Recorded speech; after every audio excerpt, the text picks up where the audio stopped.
His sister, and today we're reading Saturnastra, Karina. This is lesson 10, part 2. Here's the story. There once was a fellow named Cassius. He was both strong and honest.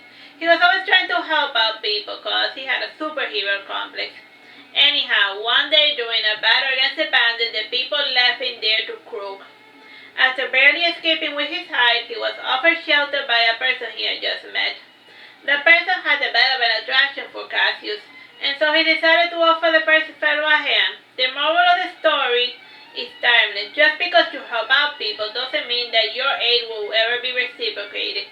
And sometimes strangers treat you better than people you have known your entire life. Tell me about it, said Bobby. So just the other day, I needed to fetch some milk, and I asked a hag to keep an eye on Periwinkle, and you know what the thankless bastard did to me? She said she wasn't no babysitter, and to think of all the times I got her groceries and opened the door for her, and I even fixed her leaky roof once. Some people just expect to get things from others without offering anything in return. In her defense, everyone's born like that, but eventually life finds a way of showing you the truth. Or you die before you learn your lesson, said Karina. Well, she certainly died for certain, because the last time I said I was going to fix her roof, I did go to fix it, but I did a half-baked job at it, and by nighttime it was leaking again. And so it happened that she goes to the loo, and then she trips on a puddle, and that was the end of her story, said Babiso. You don't feel guilty about causing her death? Asked Janus. I did not cause it, she did. You burn enough friends, and then when life throws you a curveball, and then you finally get your just desserts, said Babiso sternly. When the lecture was concluded, Karina said, it's going to be a bit, and before you see me again in Veragerung. And Maria de Todo has business ventures in Unheim. And since he's going to be staying put there, I thought I would take the baby as well, and we can play house. And I will still receive your letters, however, if it pleases you. What else is left to say except safe travel, said Miko. Karina and her husband Letodus did not depart to Unheim right away. As with most moves, it took half a year. Part of the delay was due to the sudden price hikes in property. Unheim was by now an independent principality, no longer in control of Veragerung. And with independence came shiftiness, and the local merchants of Unheim did not feel like they had to follow the old rules of commerce. If they saw an opportunity, they were going to squeeze it for all it was worth. And a couple of years of this change of pace was enough to create poverty. The new Duke of Unheim apparently was unaware of this or did not care. He had a little peasant rebellion on the tip of his nose, and the current Duke was called Reggie, and he was a nephew of the original Duke, and he had recently succeeded him who had died under strange circumstances. Reggie may have been the face of the crown of Unheim, but his mother held the scepter. And like an obedient little boy, the 47-year-old man did as his mother always told him. Assassinations were nothing new in the court of Unheim. Aside from his mother, Regin had his wife and 4 daughters and 3 sons. 2 were boorish drunkards who occasionally played knight. The other was a toddler, and the youngest, he was always running around the castle with 4 ladies in waiting behind him, ready to kiss his boo-boos.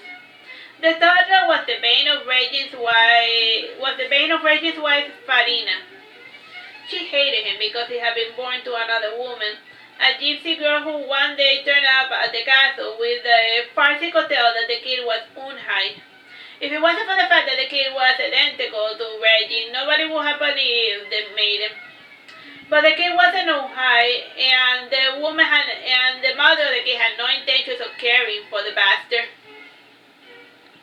It was to this court that Karina was going to eventually enter. In the meantime, she was busying herself with her new baby Hidalgo. Hidalgo was a strapping little cutie with small knuckles and a perpetual frown on his face. When people spoke to the child, he would sigh from time to time, as if summoning all the patience he could muster to listen to their nonsense. When his patience would run out, the baby would start crying. This naturally got the folks around him to stop talking and to look for the mother to calm the kid. And then there were others that set him up right away. Such people included his father, which made Karina a little sad. And Hidalgo would only hold back in his mother's presence. Still, whenever he was alone with his father, he would always cry.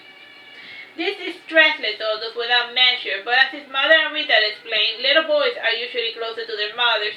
And it also makes sense that the child wouldn't get along with his father after seeing him so little when he was even smaller. This is at least what the Toadus thought, and he hoped that things would get better over time. The day eventually came for Karina to travel to Unhai, and aside from the main dukedom, there were two other principalities under the Unhai's control. Between the main city and the surrounding hamlets, there was a mining town and three little rural villages. Unhai was at least big enough to consider itself an important country. Unhai had defined borders in the form of many waypoints or detached towers in the roads leading to the main city. Aside from the towers, there was a 5-star shaped battalions in each of the corners of the territory. There were also topos, 6 toll points near the river. Like the name states, the army of the Unhai was mostly equestrian. Since the Unhai had never been allowed ownership of a dragon, there was usually a lot of debate as to how to handle such a large mobile force. After much brainstorming, the equestrians, heavy lancers, and archers became the answer to tackle the dragon force. Though they were never used for their intended purpose, the high mobility army was still useful for clearing out bandits. Every day there was the usual squad of knights roaming the roads and the bushes looking for any unsavory characters to pounce or pacify. Outside of the city of Unhai was a different matter. Marduke only bothered to secure the routes with his main trading partner, and since his relationship with the Unhais was lukewarm, at best he had not bothered to secure the road leading to that city. Karina knew this, but was not worried about it. Like her brother, she had a wait and see what happens attitude. She had told her husband that she wanted to travel. She had told her husband that she was taking a large escort, but she really did not. She could have teleported there, but she wanted to enjoy the journey with her little baby. And Mika was going to be there as well, and he was in the shape of a wagon wheel, and round and round he went. And the driver was a graduate from the magic school, and he was a self-proclaimed apostle of Karina who went by the name of Artsy. His true name was Alfarina Donna, or Alfarina Space Donna. Time? 7 minutes. He was not a true love, as his name would suggest. Rather, he was an adopted brat of a rich elven couple who lived in the city. And since the Konaha quiso their own and not from lack of trying, they had adopted the nameless orphan. And due to their longevity, the Alfie parents had already cycled through 7 different children.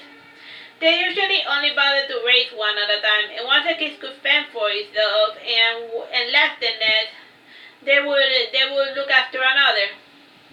His parents were Jalini and Elini Donna, and since it was followed for the man to give his last name to the child in Veragerung, the parents followed in suit, and the pair gave the last name Donna to their child, even though he wasn't elven. Anyhow, there was Karina and her new driver Alfie, who just left the nest for the first time. After introducing himself, he introduced himself by saying, "You may call me Alfie." When Karina laughed at him and he said, "Whatever you like, my dear Alfarina Donna, or Alfie as you prefer." The whole nickname thing was a new modality in the magic school. Nobody knows when it started, though some blame the school librarian who kept adding forbidden books from other worlds. And whenever one was discovered, Marduke always made a big fuss about it, but he never really followed through with it. Alfie's official title in school was the Horse Wizard. He had earned the title because for some reason, regardless of the element he used, all his spells ended up looking like horses. So like if he does a fire spell, the fire comes out looking like a horse. If he does a water spell, the water spell looks like a horse. You get me? He also had an affinity with horses. His like of horses was part of the reason he had decided to go on the trip by carriage. He had heard that the Unhais had the best steeds in all the lands, and this was very true. Through selective breeding, the Unhais had developed quite the handsome, strong equines. Alfie also looked like a horse as well. His face was long, with small blue expressive eyes, and a small thin mouth.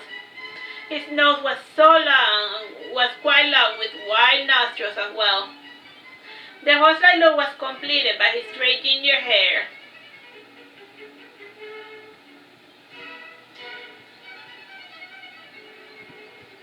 He was always doing push-ups while looking at his spellbook, which was encoded. If an outsider were to look at the book, they would have read a bunch of interesting observations about bees.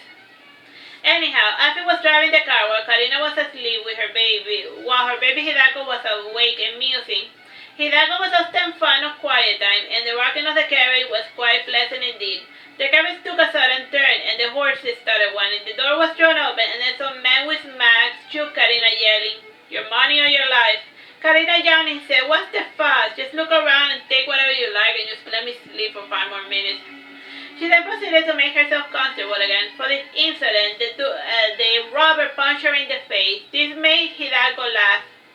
Taking the baby basket, the bandit said, "Now that I have your attention, bitch, where's your money? I'm not playing with you." With a faint, distressed voice, Karina begged, "Oh, please, miss, I'm ever so sorry. Take the carriage and the horses, but please don't hurt my baby."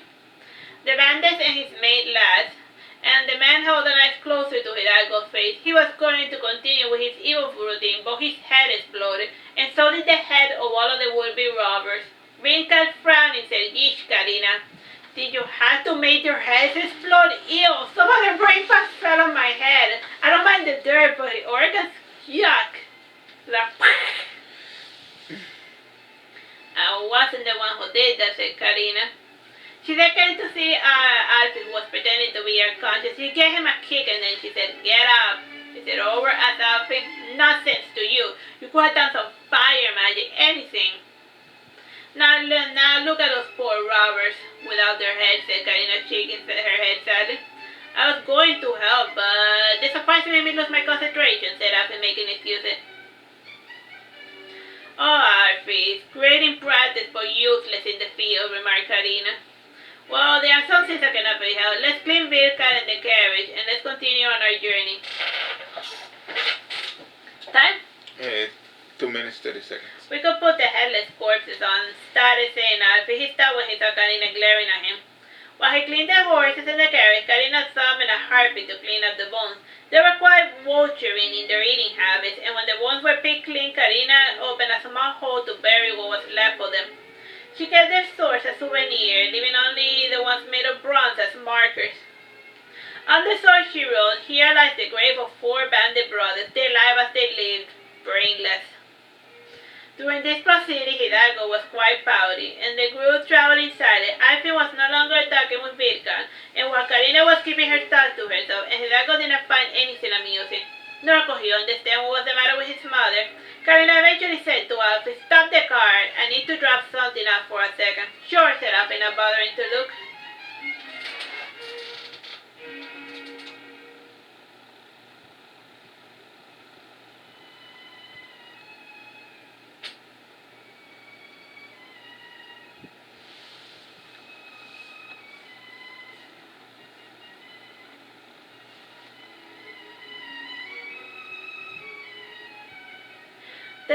The family continued with their journey uneventfully.